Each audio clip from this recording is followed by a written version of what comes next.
The air in the airport terminal felt thick, charged with an unseen current as the airport manager, chest puffed, attempted to bar Ms. Valerie Davies from simply passing through, a calculated move her legal team's quiet intervention would utterly disrupt. The gate area hummed with the usual airport noise, distant boarding calls, the roll of carry-on bags, snippets of hurried conversations. Ms. Valerie Davies stood near the large panoramic window, watching a plane taxi, the late afternoon sun catching its wings. She held a slim briefcase, her posture easy, but her gaze was sharp, taking in everything without seeming to. A man in a dark suit, his airport ID badge prominent on his lapel, approached her, his steps deliberate, cutting through the casual flow of passengers. His name tag read Clive Sterling, Operations Manager. He stopped a few feet away, his hands clasped in front of him, a tight smile on his face that didn't reach his eyes.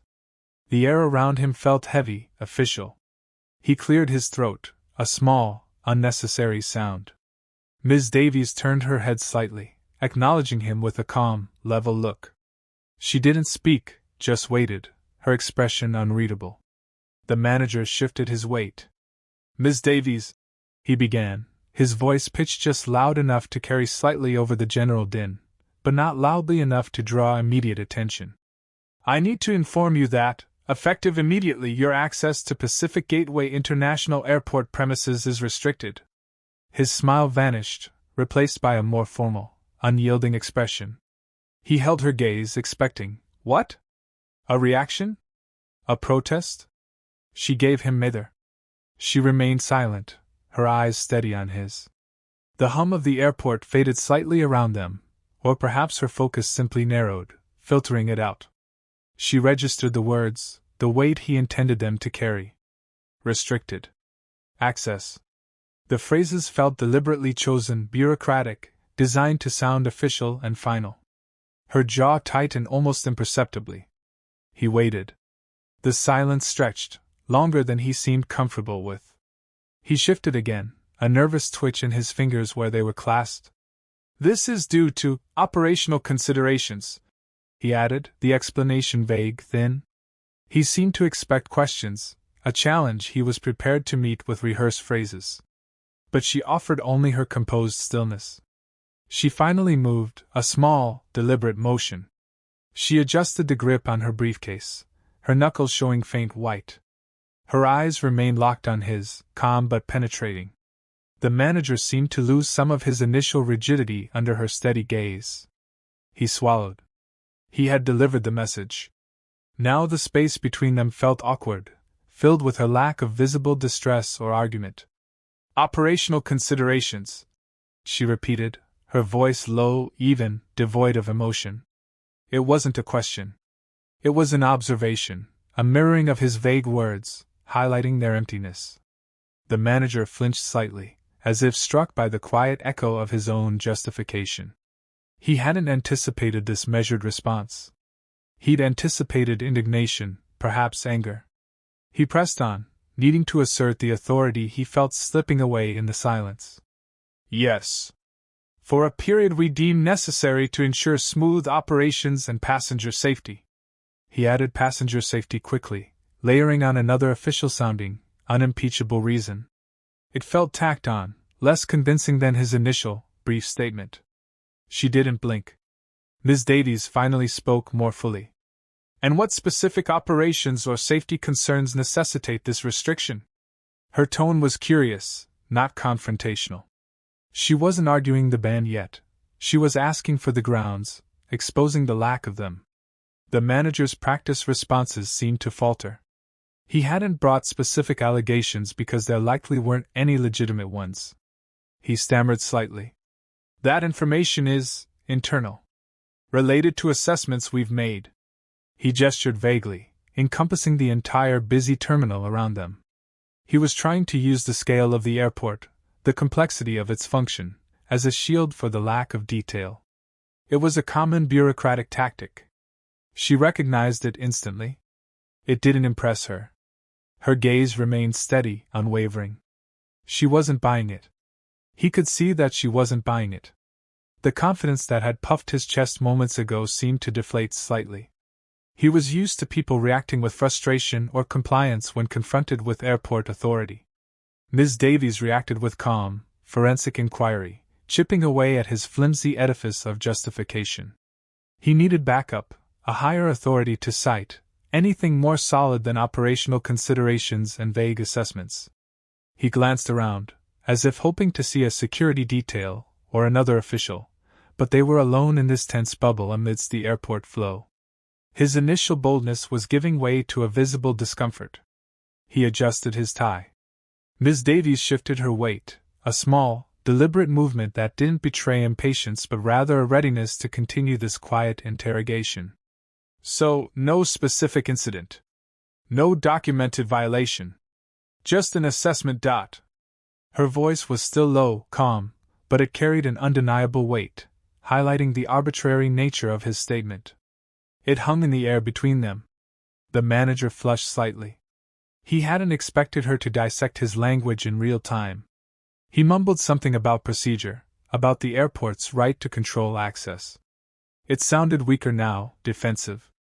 The power dynamic was subtly shifting, not through force, but through the simple, persistent pressure of her calm demand for specificity.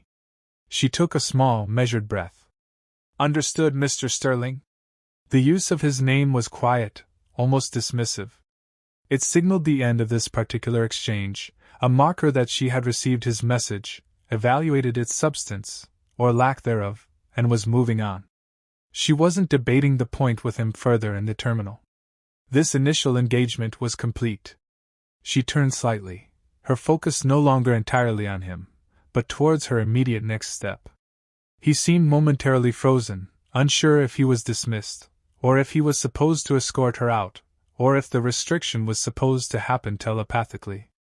His instructions, whatever they were, likely hadn't covered this precise scenario of unwavering calm and quiet, analytical pushback. Ms. Davies opened her briefcase. Not in a hurry, not frantically. She did it with the same calm deliberation. She pulled out her phone, her fingers moving smoothly across the screen. She wasn't hiding her action. She was making it clear. She was contacting someone. Someone who clearly wasn't going to accept operational considerations as a basis for banning a citizen from a public transit hub. The manager watched her, his earlier confidence completely gone. He looked uncertain, like he was waiting for her to call security on him. The power had completely reversed in the space of their brief, quiet exchange. He had come to deliver a decree, and found himself under calm, intense scrutiny, his authority dissolving under the weight of her composure and the implied force of her next move. He finally spoke, his voice much quieter now, lacking its initial authoritative ring. Ms. Davies, perhaps we could discuss this further, in my office? It was a retreat, a desperate attempt to regain control by moving the encounter to his territory, away from the public eye, however sparse their immediate audience was. It was an acknowledgement that the terminal floor, under her calm gaze, was not his domain to command as easily as he thought. She didn't look up from her phone. Her fingers paused over the screen for a moment, hovering over a contact name. "There's nothing to discuss, Mr. Sterling," she said, her voice still low, but now carrying a steely edge he hadn't heard before. "You've stated your position, however unsupported. My response will come through appropriate channels." The dismissal was absolute. She wasn't seeking negotiation with him. She selected the contact. Her thumb pressed down. The phone screen showed the call connecting. The manager seemed to shrink slightly. He couldn't unsay his words, couldn't unmake his attempt at a ban. He was committed. And she was activating a response he clearly hadn't fully prepared for, or perhaps had underestimated completely. The sound of his own breathing seemed loud in the sudden intensity of the space around them. Ms. Davies lifted the phone to her ear. She turned her back slightly to the manager, a final gesture of ending the direct confrontation with him. He stood there for another moment, awkward and visibly uncomfortable, then slowly backed away, melting back into the flow of passengers, his shoulders slumped slightly. He hadn't banned her. He had merely initiated a process he was clearly not equipped to handle. She spoke into the phone, her voice still calm, professional. "Michael, it's Valerie. I need to brief you and the team urgently. I've just been informed by the operations manager at Pacific Gateway that my access to the airport is being restricted. Based on operational considerations. No specifics provided. She listened for a moment, her expression unreadable. Yes. Exactly. No prior notice, no incident cited. Just a verbal statement. She walked slowly away from the window, towards a quieter seating area, the phone still at her ear. The usual airport sounds seemed to return, the world outside her conversation resuming its rhythm, but for her, the air still felt charged. The manager's words hung in her mind, not with fear or anger, but with a cold, analytical assessment of their illegitimacy and the abuse of power they represented. The call continued, her voice concise, relaying the encounter with precision. She described the manager's demeanor, his vague justifications, the feeling of arbitrary authority. Her legal team on the other end listened, asked sharp, focused questions. The language shifted from the public vagueness of the terminal to the specific, targeted vocabulary of legal strategy. Due process. Public accommodation. Arbitrary and capricious action. She sat down in a cushioned chair, her briefcase on her lap, her posture still composed. She was outlining the facts, laying the groundwork for their response. The initial shock, if there had been any, was long gone, replaced by a focused determination. This wasn't just about her being banned from an airport. It was about the principle, the ease with which authority could be wielded improperly. Her team was already moving. She could hear it in their voices, the immediate shift from listening to strategizing. They understood the implications, the potential for setting a precedent, the need for a swift, decisive countermeasure. The quiet attempt to exert power by the manager was about to be met with the organized, formidable force of legal expertise. The conversation turned to tactics. Who needed to be contacted? What needed to be filed? What was the fastest route to challenge such an arbitrary restriction? The urgency was clear, not because she was personally inconvenienced, but because the action itself was a chilling example of authority overreach. The airport manager's small act of power was about to trigger a much larger legal reaction. She hung up the phone, a sense of quiet resolve settling over her. The immediate tension of the confrontation had dissipated, replaced by the focused energy of preparation. She knew her team. They were already working.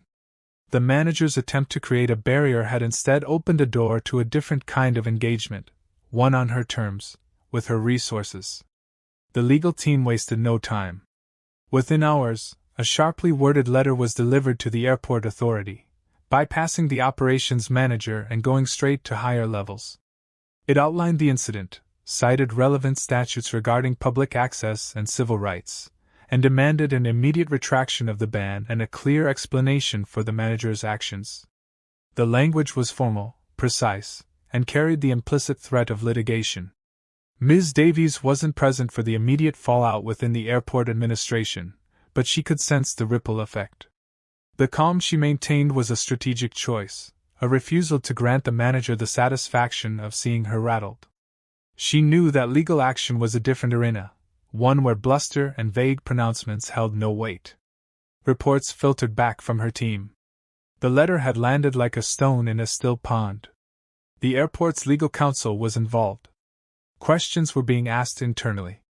Mr. Sterling, the operations manager, was reportedly scrambling to justify his actions, finding that operational considerations wasn't holding up under legal scrutiny.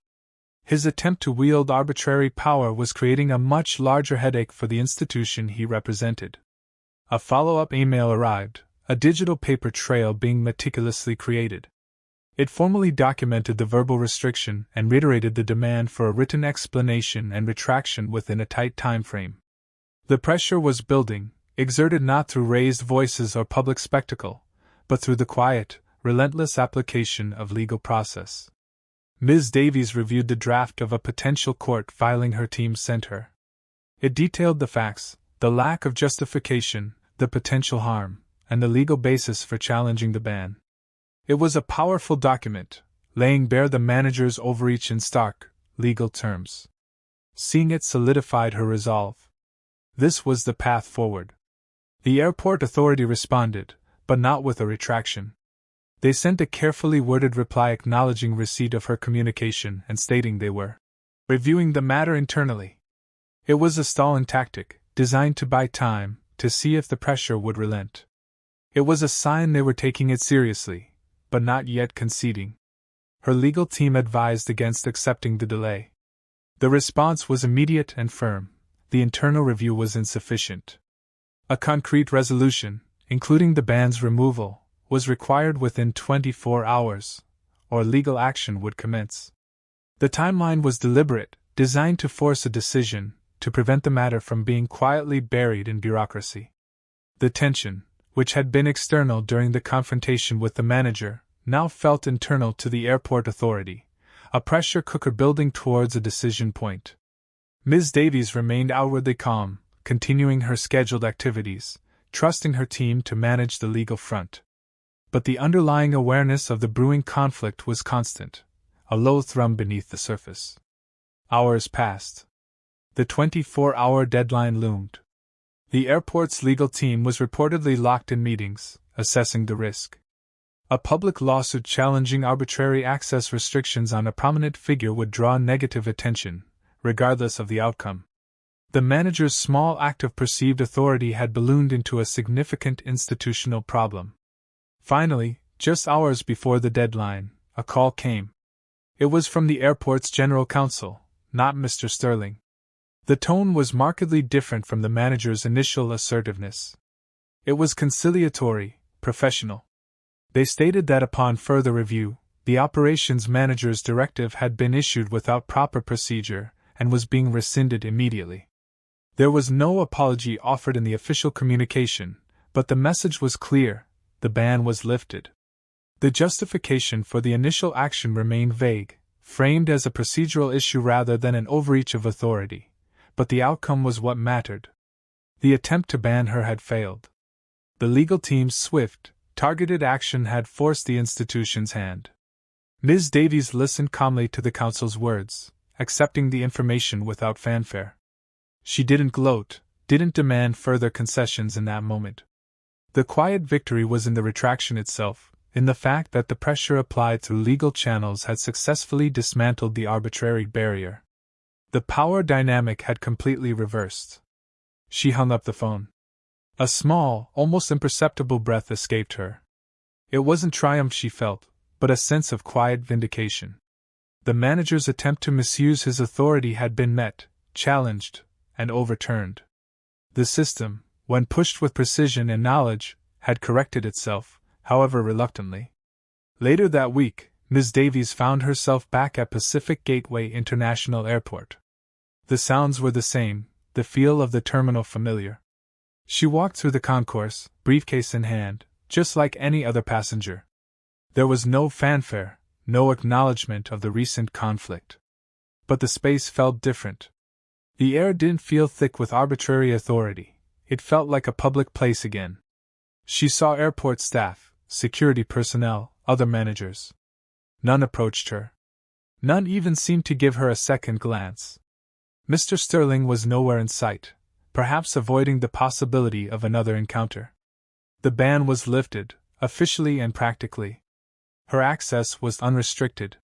The experience left a residue, a quiet understanding of the fragility of rights and the constant need for vigilance. The manager's attempt had been small in scale, limited to one person at one airport, but it represented a larger potential for abuse. Her legal team hadn't just changed the outcome for her, they had reaffirmed that such actions would not go unchallenged. As she walked towards her gate, blending into the crowd, the sense of resolution wasn't loud or celebratory. It was quiet, internal. The battle had been fought and won, not with shouting or spectacle, but with calm precision and the strategic deployment of legal resources. The airport felt normal, but she knew it carried the memory of the challenge, the silent acknowledgement that power, arbitrarily used, could be met and constrained. The experience had changed her relationship with such spaces, instilling a deeper awareness of the unseen forces at play, and the quiet power of principled resistance.